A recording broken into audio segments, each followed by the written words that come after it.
Hi అండి, అందరికీ నమస్తే. నేను మీ సునీల్ మద్దాల. పవన్ కళ్యాణ్ గారు ఖచ్చితంగా కాపులకి న్యాయం చేస్తారంటారా? న్యాయం జరిగిందనుకోవచ్చా? ఎందుకు చెప్తున్నారు ఈ మాటలంటే కనుక కాపులంతా ఏకదాటి మీదకి వచ్చి పవన్ కళ్యాణ్ గారిని గెలిపిస్తే కాపులకి న్యాయం జరుగుతుంది, కాపులందరూ కూడా అభివృద్ధి చెందుతారు. ఎందుకంటే ఏ పార్టీ వచ్చినా సరే కాపుల్ని పట్టించుకోలేదు. కాబట్టి కనీసం పవన్ కళ్యాణ్ గారన్నా వస్తే కనుక ఈసారైనా మాకు న్యాయం జరుగుతుంది అనే ఉద్దేశంతో ఏకదాటి మీదకి వచ్చి కాపులకి ఆయన ఇచ్చిన హామీల మీద, కాపులకి ఆయన ఇచ్చిన వాగ్దానాల మీద ఒక నమ్మకం కలిగి ఆయన గెలిపించారు. మరి ఇప్పుడు న్యాయం జరిగిందంటారా? ఏదైతే నామినేటెడ్ పదవులు ఉన్నాయో ఆంధ్రప్రదేశ్లో ఇంకా ఇవ్వలేదు, కానీ ఎక్కువగా కాపులకి ప్రాధాన్యత ఇస్తారు అని అనుకుంటున్నారు. మరి కాపులకి ఎంతమందికి ఇచ్చారు ఈ పదవులు? కాబట్టి కాపులందరికీ పదవులు వచ్చినాయి అంటారా అనే దాని మీద అయితే కనుక నేను ఇది వివరణ ఇవ్వబోతున్నాను. కాబట్టి ఈ పదవులన్నీ కూడా ఎవరెవరికి ఇచ్చారు, దీంట్లో ఎంతమంది కాపులు ఉన్నారు ఏంటనేది ఒకసారి వీడియో లెంత్ అయినా కానీ ఎవరికి ఏ పదవి వచ్చింది అనేది నేను మీకు చెప్పబోతున్నాను. ఖచ్చితంగా ఫస్ట్ మీ బాధ్యతగా ఒక లైక్ అయితే చేయండి. ఈ ఇన్ఫర్మేషన్ చాలా మందికి చేరాలి కాబట్టి, అలాగే ఎక్కువ మంది తెలుసుకోవాలి కాబట్టి మీ బాధ్యతగా ఒక లైక్ అయితే చేయండి. నాకు మోటివేషన్గా కూడా ఉంటుంది. అంతేకాదు మరి ముఖ్యంగా ఈ వీడియోని ఎండ వరకు చూడండి.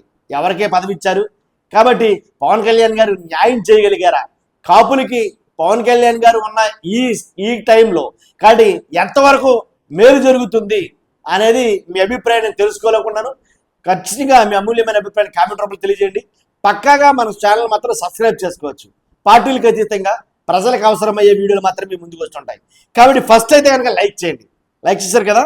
ఇప్పుడు ఎంతమంది కాపులు లాభపడ్డారు, కాపులకి ఎన్ని పథకాలు చేశారు, కాపులు కార్పొరేషన్లు ఏమైనా ఏర్పాటు చేశారా, కాపులకి స్వయం సమృద్ధి కింద ఏమైనా ఉపయోగపడుతున్నాయా, లేదా కాపులు ఎక్కడున్నారో అక్కడే ఉన్నారా, కాపులకి ఏం వనగురిందే లేదా పవన్ కళ్యాణ్ గారి వల్ల, కాపులకి లాభం ఏం చేకూరలేదా పవన్ కళ్యాణ్ గారి వల్ల, ఇలా రకరకాల ప్రశ్నలతో ఉన్నారండి జనం.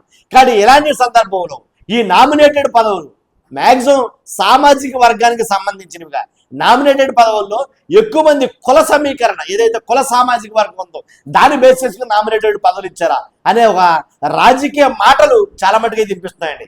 మొత్తానికి ఏదైతేనండి నామినేటెడ్ పదవులు ఇవ్వాలంటే ప్రాణ సంకటంగా తయారైంది. అటు పవన్ కళ్యాణ్ గారికి కానీ చంద్రబాబు నాయుడు గారికి కానీ ఎవరికి ఇస్తే ఎవరికేం కోపాలు వస్తాయో, లేనిపోయింది పార్టీలో ఏం చిచ్చు పెడతారో అనే భయంతో మరికొంత నామినేటెడ్ పదవులు ఏంటి ఎన్నికైన తర్వాత ఎలక్ట్ అయిన 8 నెలలకు కూడా ఇంచుమించు సుమారు 4 నెలలకు కూడా ఏంటి ఇవ్వలేకపోయారు. నామినేటెడ్ పదవులు అంటే ప్రధాన కారణం అదే. ఏంటి జనసేనకి ఇస్తే టీడీపీ గొడవ, టీడీపీకి ఇస్తే జనసేనలో గొడవ. కాబట్టి ఎవరిని గొడవ పెట్టకుండా, ఎవరికి ఇబ్బంది కలగకుండా నామినేటెడ్ పదవులు ఇవ్వాలంటే కనుక కుల సామాజిక వర్గం ప్రకారం ఇవ్వాలనుకుంటున్నా కత్తి మీద సామే. అలాగే ఎలాగైతేనండి మొత్తం కొన్ని పదవులు అయితే కనుక బయటకు వస్తున్నాయి పబ్లిక్ టాక్. కాబట్టి ఆ పదవులు ఏంటో కూడా ఒకసారి ఒక్కొక్కరు చెప్తాను నేను. ఫస్ట్ ఏదైతే టీటీడీ చైర్మన్గా, దీని మీద పెద్ద రభసే జరుగుతుంది మన వాళ్ళు కాదు. టీటీడీ చైర్మన్గా అంటే జనసేనకి వెన్నుదన్నుగా ఉండి పవన్ కళ్యాణ్ గారికి నేను ఉన్నాను నువ్వేం భయపడుకోని భరోసానిచ్చి ఏంటి కూడా వస్తున్నటువంటి వ్యక్తి ఎవరైనా ఉన్నారంటే కనుక అది కొణిదెల నాగబాబు గారు. కాబట్టి కొణిదెల నాగబాబు గారికి ఈ టీటీడీ చైర్మన్గా కాబట్టి ఇస్తారు అనుకున్నారు. కానీ ఇస్తారు అని అనే ముందు నేను మాట చెప్పాలా, ఈ టీటీడీ చైర్మన్ పదవి కోసం తెలుగుదేశంలో 4-5 ఉన్నారు. దాంట్లో ఎలాంటి డౌట్ లేదు. చాలా మంది నాకంటే నాకు అన్నట్టున్నారు. మరి ఈ టీటీడీ చైర్మన్ పదవి నాగబాబు గారికి ఇస్తారా, లేదా టీడీపీ తీసుకుంటుందా? వాళ్ళలో మెయిన్ క్యాండిడేట్లు ఉన్నారు కాబట్టి వాళ్ళు తీసుకుంటారా? కానీ ఎవరికి ఇవ్వాలో తెలియక మీమాంసలో ఉండిపోయింది. వాస్తవం అండి ఇది. తర్వాత కాపు కార్పొరేషన్ చైర్మన్ అమ్మిశెట్టి వాసుకి అయితే కనుక వెళ్తుందని అనుకుంటున్నారు. తర్వాత అటవీ అభివృద్ధి కార్పొరేషన్ చైర్మన్ శివపార్వతి, తర్వాత కమ్మ corporation chairman Ravi Sowjanya, Tirupati TUDA chairman doctor Pasupuleti Hariprasad, తర్వాత women's cooperative finance corporation chairman Keerthana, APMDC chairman Panchakarla Sandeep, తెలుసు కదండి జనసేన కోసం చాలా పాటుపడ్డారు వీళ్ళంతా కూడా. TTD board member Kiran Royal, ఈ టీటీడీ బోర్డు మెంబర్ కిరణ్ రాయల్కి రాకముందు యాక్చువల్గా అయితే కనుక చాలా మంది ఆశపడ్డారు. కానీ కిరణ్ రాయల్ రావడం ఒక రకంగా గొప్ప విషయం అని చెప్పొచ్చు. AP civil supplies chairman Vegula Leelakrishna, RUDA chairman Ganta Swarupa, SAPNET chairman Dasari Kiran, Annamayya urban development committee authority AUDA chairman Tatamsetti నాగేంద్రకి, టీటీడీ చైర్మన్గా చెప్పాను కదా మీకు, నాగబాబు గారికి ఇస్తే ఇవ్వచ్చు, ఇస్తారని చాలా మట్టుకి కొన్ని వర్గాలు మాట్లాడుకుంటున్నాయి. గుంటూరు అర్బన్ డెవలప్మెంట్ అథారిటీ చైర్మన్గా బోనబోయిన శ్రీనివాసరావు, టీటీడీ బోర్డు మెంబర్గా Gade Venkateswararao, Nellore urban development authority chairman Alahari Sudhakar, AP granite beautification corporation చైర్మన్గా బండ్రెడ్డి రామకృష్ణ, ఏపీ ఎస్ఎంఐడిసి చైర్మన్గా రాయపాటి అరుణ, తెలుసు కదండి రాయపాటి అరుణ గారు, అలాగే పంచగల సందీప్ కిరణ్ రాయల్, దుర్గగుడి చైర్మన్ బాడిత శంకర్, మహిళా కమిషన్ చైర్పర్సన్ కన్నా రజని, అదేనండి ఈవిడ సీనియర్ అడ్వకేట్, ఈవిడ తెలిసి ఉంటుంది చాలా మందికి. Seed development committee chairman Bandaru Srinivasarao, Waqf board chairman Sheikh Riyaz.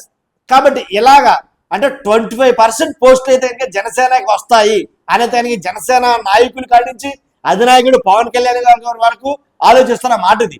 ఎందుకంటే ఈ నామినేటెడ్ పదవులు అనేవి చాలా ఇంపార్టెంట్ పార్టీకి.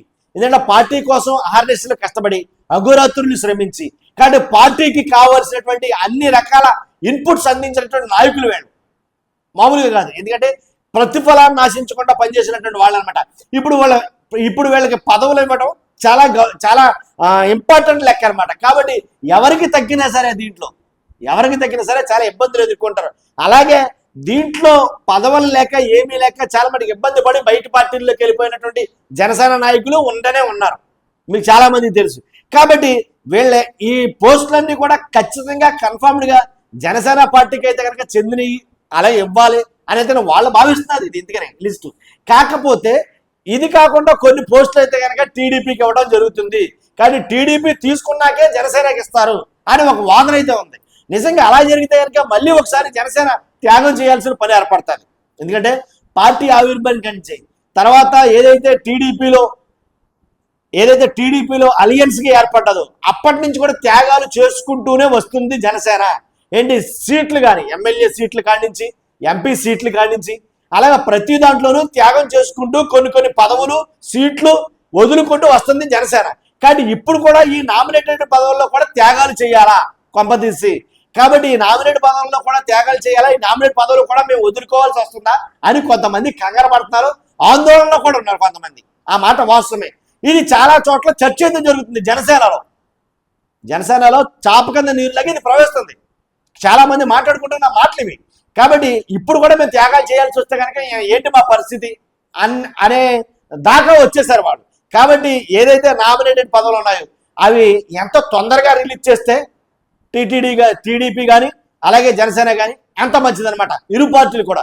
లేకపోతే ఒక అభద్రతా భావం అనేది వాళ్ళకి కలుగుతుంది. కాబట్టి మనల్ని మోసం చేస్తారు, మనకి పదవులు ఎవరో పార్టీలో మనల్ని వాడుకుని వదిలేస్తారంతే అనే ఒక రకమైనటువంటి న్యూనతా భావం అనేది ఏర్పడుతుంది వాళ్ళు. కాబట్టి చూస్తున్న మీరు అందరూ కూడా మనం చెప్పే లిస్ట్ అయితే కనుక మ్యాక్సిమం 75% మాత్రం కన్ఫర్మే. కాబట్టి 100% కాపులకి దీంట్లో ఎంతమంది కాపులు ఉన్నారనేది నేను మీకు చెప్పడం అసలు. ఇంత 25% పదవులు ఇచ్చినా సరే కూడా కాపులకి బాగా వనగురిది ఏముందంటే కనుక 10% మించి లేదు ఇక్కడ. కాబట్టి ఇప్పుడు మరి కాపులు ఎంతో కొంత అభివృద్ధి పడుతున్నారా, లేకపోతే వాళ్ళకు కూడా పదవుల్లో సముచిత స్థానం కల్పించబడుతుందంటే కనుక అది మీరే మాట్లాడుకోవాలి, మీరే ఆలోచించాలి. అది చూస్తున్న మీరు అంతా కూడా మర్చిపోవద్దు. పక్కాగా అయితే కనుక లైక్ చేయండి, ఎక్కువ మందికి ఈ వీడియో షేర్ అవుతుంది, షేర్ చేయండి, అలాగే సబ్స్క్రైబ్ చేయండి. Thank you very much.